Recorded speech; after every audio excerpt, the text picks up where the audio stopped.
Hello everybody, in today's video I'll be going over every single historical inaccuracy in the mission Collateral Damage in Call of Duty World War II. At the end of the mission I'll be giving it a historical accuracy grade, so stay tuned for that. I won't keep you any longer, I hope you all enjoy the video. The cutscene before this mission captures the look of Aachen very well, with all the destroyed buildings and the pile of dead American soldiers to show how brutal the Battle of Aachen was. There are a few inaccuracies within this cutscene though, as Daniels, Zussman, and Pearson are all wearing M43 field jackets, which were not common issue yet and wouldn't be until December. We're thrown into the middle of the battle, and stopping to take a look around brings us to the next and some of the biggest inaccuracies in this mission. Starting off, we are placed in front of the Aachen State Theater, which by this time the mission takes place had already been fought for and in the hands of American forces. The theater and surrounding area were fully captured on October 16th, 2 days before this mission's date. On top of that, it was the 26th Infantry Regiment that secured the theater, not the 16th Infantry Regiment, which is the regiment our squad belongs to in the game. The next inaccuracy is the gun we are given. It is incorrectly labeled as the M1928, when it is actually the M1A1 Thompson. Pearson's Thompson is even more inaccurate though, as it is literally a mashup of multiple different Thompson variants. His gun is shown with the triangular sights, a top-mounted charging handle, a smooth barrel, a foregrip, and a drum magazine, creating a version of the weapon that literally never existed. Funny enough, his weapon does actually resemble the M1928 more than ours though. We also see some AI American soldiers using the M1941 Johnson LMG, which was never issued to regular infantry and instead was only used by Special Forces units. We can see 4 regular infantrymen here all using the LMG, which would be extremely rare and you would never see this at all. The next weapon inaccuracy is the sights on the M1 Garand, which are just way too big compared to the real sights. On top of that, whenever we reload, we always push the bolt forward. This isn't completely inaccurate, but every time is, as the bolt was meant to automatically close after the clip was pushed in. This would cause the iconic M1 thumb, or Garand thumb. Back to the uniforms for a second here. The AI soldiers are weirdly inaccurate as none of them have any unit or rank insignias, despite having ranks in their names. The last weapon inaccuracy here is the BAR that Ayala is using. It features a carry handle, which were never used on the BARs during World War II. They were first produced in late 1944, and never saw any documented use in combat during the war. The tank segment actually captures the Battle of Aachen fairly well, again with the level of destruction on the buildings, and the way the German soldiers retreat quickly after armored assaults, all resemble aspects of the real fighting that happened during the Battle of Aachen. After clearing the streets, we encounter a Panzer IV,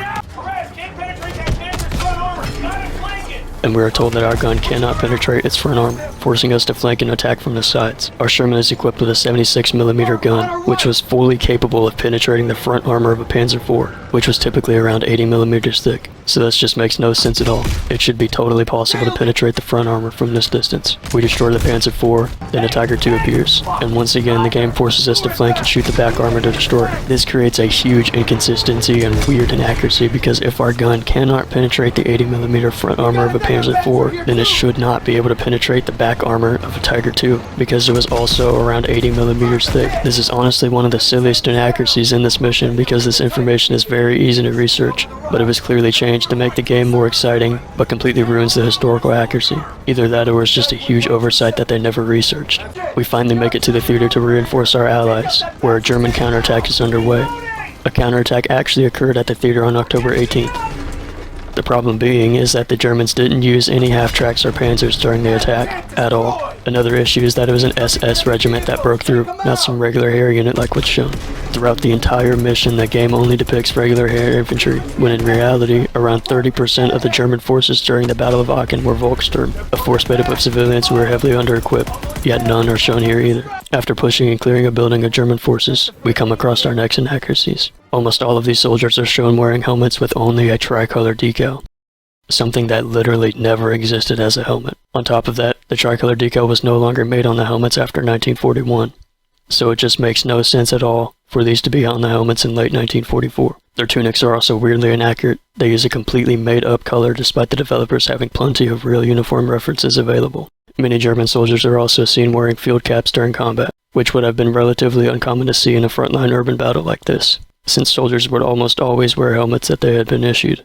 The field caps themselves are inaccurate though. They feature an eagle on the side, a design that was only on SS field caps, not the hair ones. However, these guys are clearly meant to be regular hair infantry, as shown by their collar tabs, which aren't SS. We also see these soldiers using Soviet SVT-40 rifles, which were extremely rare on the Western Front. I think the developers just forgot to include the Gewehr 43 and substituted it with the SVT instead. We also see PPSH-41s, which were not completely inaccurate, but the game shows them to be far more common than they were. We used the bazooka to blow holes through walls, a tactic known as mouse holing, which was a common tactic used during the Battle of Aachen to clear buildings without having to step out into the exposed streets. We performed this tactic multiple times, but every time we reload the bazooka, we never pulled the ignition wire required to fire the rocket. The M1 bazooka model itself was also largely phased out by this point in time, and mostly had been replaced by the M1A1 variant. This American soldier here is seen wearing an assault vest, which had become very unpopular among troops because they were uncomfortable and impractical. Most were discarded shortly after D-Day, making them very rare to see during the time of the Battle of Aachen. Practically no American soldiers would have been seen wearing these during the battle. We also see German soldiers using the M30 Luftwaffe drilling shotgun, an extremely rare weapon, and as the name implies, was only issued to Luftwaffe personnel. However, the soldier using this is clearly not Luftwaffe, as we can tell by the hair decal on his helmet. This means the developers actually modeled a somewhat more accurate hair helmet, although it is still incorrect because it includes a tricolor decal, but then give these soldiers with the more correct helmets weapons that would have not been used by hair personnel. And on top of that, these guys are shown wearing shotgun shell bandoliers, something that was never used by the German army. The developers created a strange mashup of gear that would have never been seen together and is entirely just made up and not historical in any way. Literally nothing about this loadout makes sense. We also see German soldiers using the Walter automatic shotguns, which were extremely rare and no longer produced after 1931. On top of that, the game gives them detachable magazines, which was never a feature on this weapon. As we assault the hotel, I'll move on to the next Inaccuracies. This part of the mission in the hotel is based on the fighting around Hotel Quillenhof, which took place on October 21st, 4 days after this mission takes place. On top of that, it was again the 26th Infantry Regiment who took the hotel, not the 16th Infantry Regiment. The entire sequence involving rescuing civilians from the basement and sending them off in a German truck, probably to get ambushed by American troops a block away who have no idea it's full of civilians, is just completely unrealistic and would have never happened in real life. Of course they saved civilians, it just wouldn't go down in this dramatized fashion. As this mission comes to an end, it's time to give it a historical accuracy grade. Overall, I think the mission does a really good job capturing the destruction of Aachen and the style of urban combat that took place there. There are still a lot of missing details that would have been nice to include though. For example, the fighting around the hotel did not end on October 18th, as the game stated, but continued until October 21st. On top of that, the regiment our squad is in literally never participated in either of those battles. Another issue I have is the complete lack of SS and Volkssturm units. The game only depicts regular air infantry, even though both SS and Volkssturm were present and heavily involved in the fighting at Aachen, especially in the specific battles that the mission is trying to portray at the hotel and theater. Even with all of its problems, I still think this mission does the best job so far capturing what the battle it's meant to represent actually felt and looked like. The pacing is a little off, but the type of combat and environment are way more accurate to the real battle than most of the missions that I've already gone over. However, the historical inaccuracies still add up heavily, and because of that, I have to give this mission a historical accuracy grade of 38 out of 100. Like I said, I still think this mission comes the closest to capturing their overall look and feel of what the battle was like. It just has game-breaking logic with the tanks how they can't penetrate certain armor, despite it being the same thickness, and they're missing SS units even though they are modeled in the game, and they have the date wrong for whenever the battle ended. That would be it for today's video. Let me know down in the comments below what grade you think it deserves, and if I missed anything that you think I should have added. Thank you all for watching. I hope you enjoyed. Please like and subscribe if you did. And I'll see you all in the next episode. Goodbye.